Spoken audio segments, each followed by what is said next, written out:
Birthday हो तो ऐसा जहां शुरुआत हो पापा के आशीर्वाद से। टीवी एक्ट्रेस ईशा मालविया अपने बर्थडे पर पहुंची सिद्धिविनायक टेंपल, बापा के दरबार में झुकाया सिर और मांगी नए साल की खूब सारी खुशियां।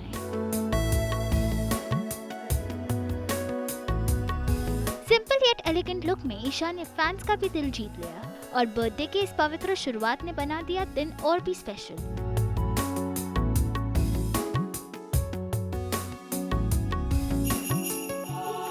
बाप्पा का आशीर्वाद साथ हो तो सफर हमेशा ही कामयाबी की ओर बढ़ता है। तो आइए डालते हैं इन पर एक नजर।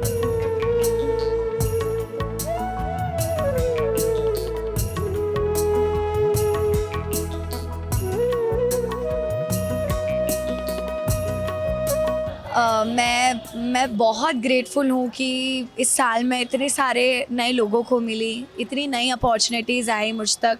बहुत बहुत अच्छी चीज़ें हुई मेरे साथ, टचवुड। और इसीलिए मैं अपने हर बर्थडे पे वैसे तो घर पे होती हूँ नर्मदापुरम। आई थिंक ये मेरा पहला या दूसरा ही बर्थडे है जब मैं बॉम्बे में हूँ। तो सबसे पहले मैंने यही सोचा कि बर्थडे पे सुबह मुझे सिद्धिविनायक आना है, बिकॉज़ जितना भी आप हार्ड वर्क कर लो, जितनी भी आपकी डेस्टिनी हो जाए, बट अगर भगवान का साथ नहीं है तो मुझे नहीं लगता कि आपकी ख्वाहिशें कंप्लीट हो सकती है।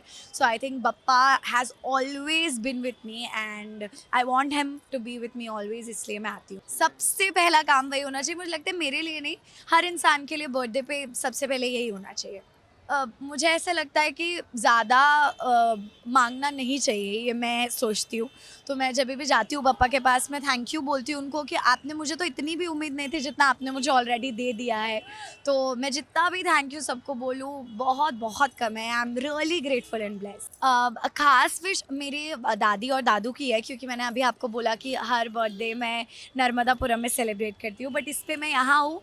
वो मुझे काफ़ी मिस करे और उन्होंने बहुत प्यारी प्यारी चीज़ें मुझे व्हाट्सएप पे लिख के भेजी, कॉल पे बोली। So family has been priority for me. और अगर त्योहारों पे या बर्थडे पे मैं नहीं होती हूँ अपने घर पे तो मैं थोड़ा सैड फील करती हूँ, बट इट्स ओके। मैं अपने बर्थडे पे काम कर रही हूँ, अभी इसके बाद मुझे शूट पे जाना है, तो मैं काम कर रही हूँ, वही मेरे लिए बेस्ट बात है। नहीं, मेरा ऐसा कभी नहीं रहता है। मैं वक्त के साथ ही सीख जाते हैं सब लोग। जैसे जैसे आप आगे बढ़ते हो लाइफ में और अपनी जो भी फील्ड है उसमें, तो आपको पता चलता है कि आप क्या बेटर कर सकते हो, क्या आप में कमियां हैं, क्या गलतियां हैं, वो आप ठीक करते हो डेफिनेटली। तो मैं भी वही करती हूँ। येस, लाफ्टर शेफ का प्रोमो रिलीज़ हो चुका है and I am a part of laughter chefs. और मैं क्या ही बात करूँ, लाफ्टर शेफ्स यहाँ सब इतने प्यारे हैं। उस सेट का मैं तो एक ही दिन गई, उसके 2 सीज़न्स ऑलरेडी निकल चुके हैं, बट मैं एक दिन पहले एक बार गई थी और अभी एक दिन मैंने शूट किया। मुझे इतना अच्छा लगा, मुझे सबसे मिलके लगा पता नहीं मैं इन सबको कितने सालों से जानती हूँ। Everybody is so warm, so nice.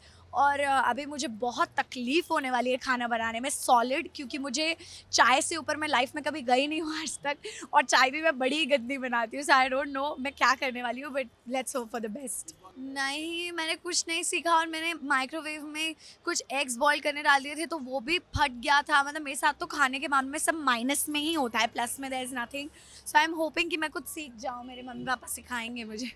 मैं ये शो एक्चुअली पिछले बार भी करने वाली थी, बट कुछ ऐसे डेट्स मैच नहीं हुई, कुछ चीज़ें हुई। So laughter chefs is a place जिसके लिए आप हमेशा बहुत एक्साइटेड रहते हो। वो शो ही ऐसा है, वो आपको बहुत एक्सपोजर देता है, लोगों से बहुत कनेक्ट करने का मौका मिलता है, ऑडियंस को पता चलता है आप कैसे हो, खाने में कैसे हो, बातों में कैसे हो, आपका क्या पर्सनैलिटी है overall. So I am excited.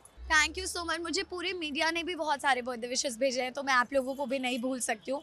मैं मीडिया के लिए बहुत सारे गिफ्ट लाई हूँ। अभी फ़िलहाल आप 2 हो, तो आप मेरे बर्थडे का रिटर्न गिफ्ट चॉकलेट्स है, खा लेना सब बाँट के। And thank you so so much. I feel so lucky, I am so grateful to have you all in my life, जो हमेशा मुझे इतना अच्छा फ़ील कराते रहते हैं, इतना मोटिवेट करते हैं। So love you.